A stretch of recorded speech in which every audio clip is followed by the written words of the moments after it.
I'm Gary Testa, President and CEO of Engineered Fluids, and today I want to take you into our shop and lab and show you an actual slick tank operating. We've got 48 miners in a open container using a 2-loop cooling system. So I want to walk you through that and show you how it functions. And then I'm going to do a deep dive into actual showing you flow rates, temperature ranges, and how we accomplish this using our electric-cooled dielectric cooling. So come on.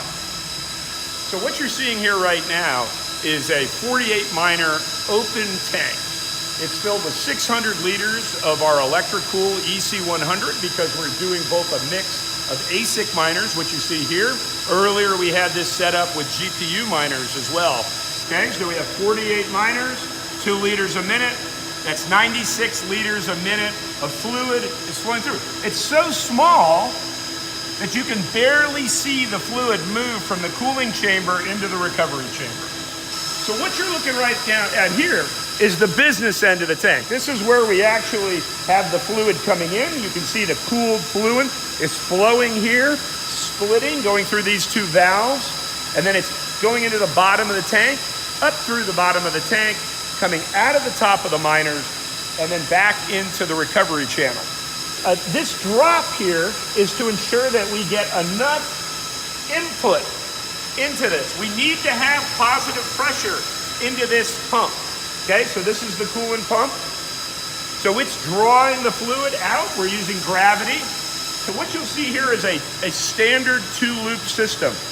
We have the coolant loop coming in, going into the heat exchanger, exiting the heat exchanger cooled. On this side, we have chilled water coming from our dry cooler, okay, coming into the heat exchanger and then exiting out here.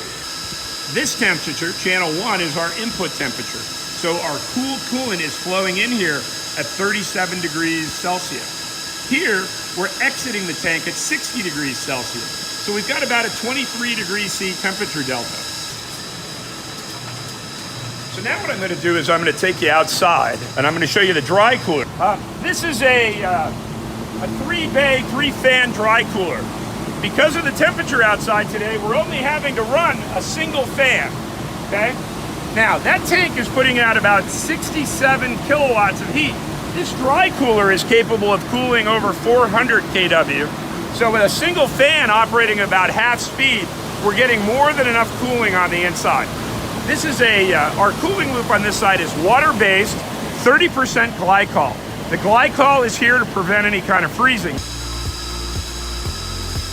Well, once again, I hope that explanation was helpful. We're always happy to have you come and visit us here at our lab. Just send an email to sales. We'd be happy to set up a time to see you. I'm hoping this will generate some more questions, and we'll keep making more videos. And again, we really appreciate you as customers, and we look forward to seeing you here at our lab.